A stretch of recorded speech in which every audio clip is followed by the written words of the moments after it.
develop.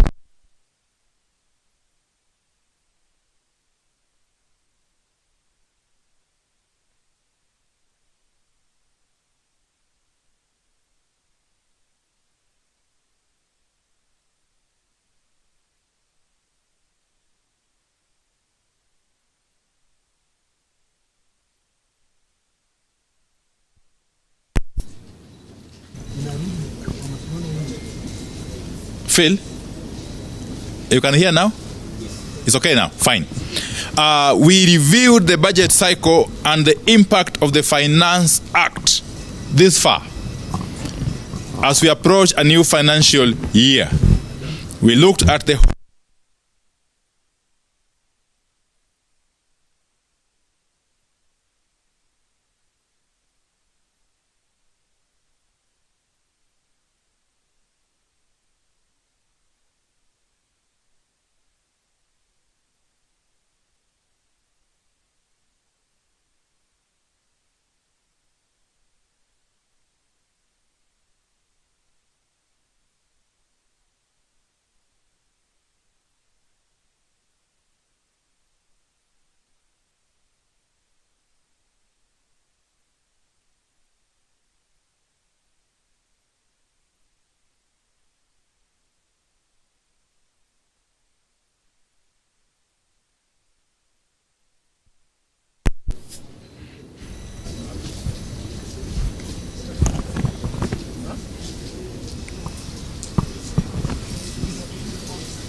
Okay, you can hear? Very good. We have had a meeting of the AZIMIO la Umoja One Kenya Coalition Party parliamentary group to review the state of the Kenyan nation and take stock of key developments that are at the center of public conversation in the country. We reviewed the budget cycle and the impact of the Finance Act this far as we approach a new financial year. We looked at the hot issue of the distribution of fake fertilizer to Kenyan farmers by none other than the government of Kenya itself. The status of the several court cases by AZIMIO against the government, or cases concerning AZIMIO one way or the other, and the implementation status of the NADCO report. The PG also reflected on the life, times, and contribution of the late General Francis Ogolla, the immediate former Chief of Defense Forces, and his untimely demise. The meeting also deliberated on the economic circumstances Kenyans find themselves in against the backdrop of sponsored state propaganda that seeks to make people believe that the situation has improved and that life is better. Kenyans need to know that as of today, AZIMIO has over 20 cases against the state that are at various stages in the slow justice system. Some of the cases include the AZIMIO la Umoja Coalition Party versus the President of Kenya and others. The High Court petition challenging the decision of the President to establish a commission of inquiry, called the Commission of Inquiry into the Shakahola tragedy. There is the AZIMIO la Umoja One Kenya Coalition Party versus Japheth Koome and two others. It's a High Court petition seeking for the doctrine and principles of command responsibility to be declared applicable and applied to the members of the National Police Service in the process of the discharge of their duties. We also have the AZIMIO One Kenya Coalition versus Jubilee Party of Kenya and another. It's a High Court petition challenging the decision of the respondent.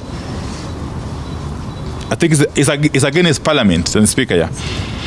It's a petition challenging the decision of the respondent in recognizing the interested party, which is Jubilee, as a parliamentary party, while it is still part and parcel of the petitioner's coalition. That's AZIMIO. There's also the National Assembly and another versus Ogolla, Omtata, and others. This is a Court of Appeal matter challenging the housing levy. The matter is set for hearing, and the date is yet to be issued by the court. The other case is that of Kenneth Njagi and others versus Kenya Kwanza Party or Coalition and others. It's a petition challenging the ruling by Honorable Moses Wetangula, the Speaker of the National Assembly, on the question of which is the majority and minority parties in Parliament or in the National Assembly. There is the Guyo Ali Guracha and others versus Hono Abdi Guyo and others. It's a petition challenging the defection of Isiolo County governor and his deputy from Jubilee to the UDA party, whether the governor and his deputy are deemed to have resigned and relinquished their positions as a result of the defection. Finally, we have got Jeremiah Kioni versus the Office of the Registrar of Political Parties and the Jubilee Party and 14 others. It's an appeal from the majority decision of the PPDT, in which PPDT complaint,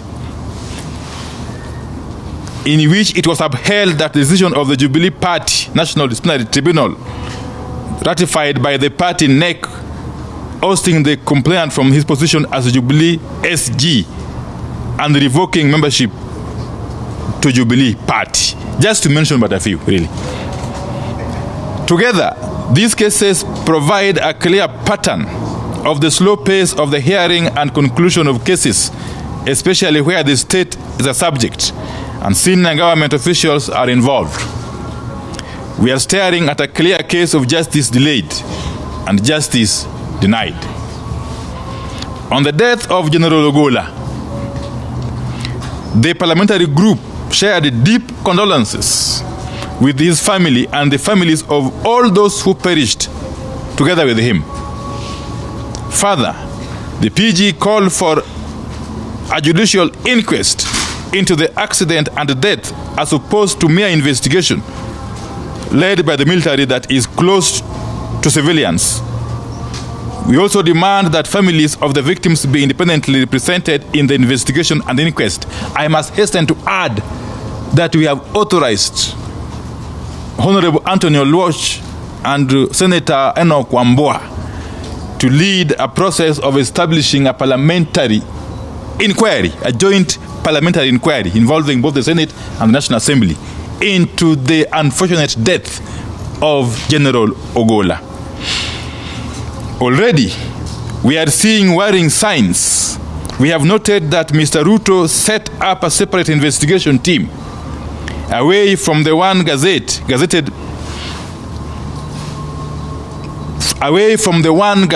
by its Cabinet Secretary Kipchumba Murkomen in the Gazette notice dated 8th April 2024. On the economic circumstances, the PG takes the position that life remains unbearable for a greater majority of Kenyans, contrary to state-sponsored propaganda. The cost of food has come down.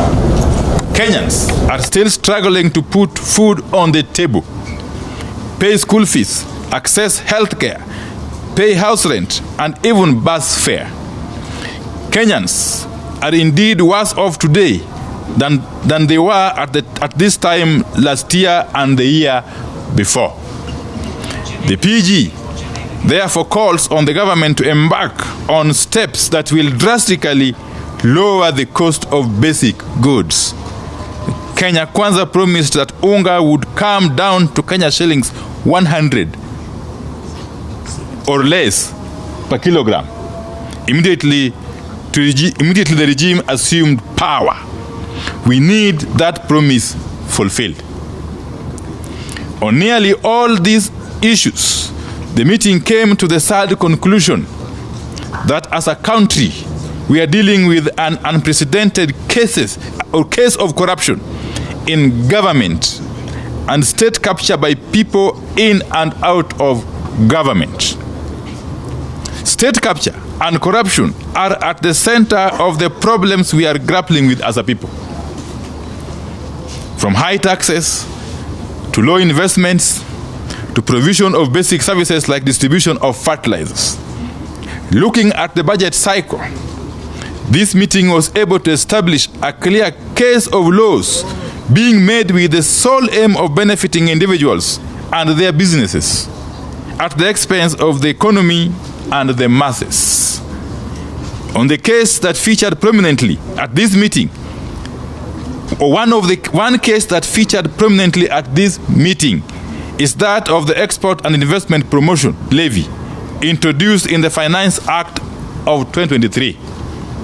As we warned, together with the Kenya Association of Manufacturers, this levy is killing manufacturing in the country by giving preferential treatment to specific businesses whose owners have captured the apparatus of the state and are using it for personal gain in complete disregard of public good. The levy on imported goods like steel and clinker is creating monopolies in steel and cement manufacturing at the expense of the public. Rather than boost local production, the levy is killing the same. It is killing jobs, and it is making products like steel and cement extremely expensive. The mindset that gave birth to this levy is similar to the one that saw the government distribute fake fertilizer to our own farmers. These are manifestations of state capture and corruption at their worst. They are part of the problem that is making foreign firms lose out on businesses and contracts in Kenya because the top government officials are involved in corruption, including bribery and open kickbacks. It's becoming very clear that unless firms willing to pay bribes and those with political godfathers high up in government, it is becoming very clear that only firms willing to pay bribes and those with political godfathers high up in government will remain and thrive in Kenya, while others close shop or relocate to neighboring countries. This meeting has therefore strongly called on the government to repeal and abolish the Export and Investment Promotion Levy and also crack down on corruption within its ranks.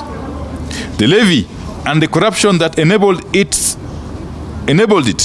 is making Kenya to lose investment from businesses and countries that do not participate in corrupt activities. Recently, the Ethics and Anti-Corruption Commission listed the ministries of Interior, Health, and Transport as the most corrupt. The survey showed that the size of the average bribe doubled in 2023. This meeting has called on EACC to go beyond releasing surveys and swing into action. We need bold action to make corruption an expensive affair for businesses and public officers. The meeting concluded that the case of fake fertilizer being distributed to farmers by none other than the government of Kenya is an ideal place to begin showcasing our commitment to fighting runaway corruption and state capture as a country. The case of fake fertilizer is, in our view, a case of economic sabotage and must be treated as such. In other words, heads must roll. This is the end of the statement. Yes. Thank you very much. Thank you very much, honorable ladies and gentlemen. Yes. I think we can adjourn now. Yes. Honorable members. Yes. Sorry. Wang Jara. Yes.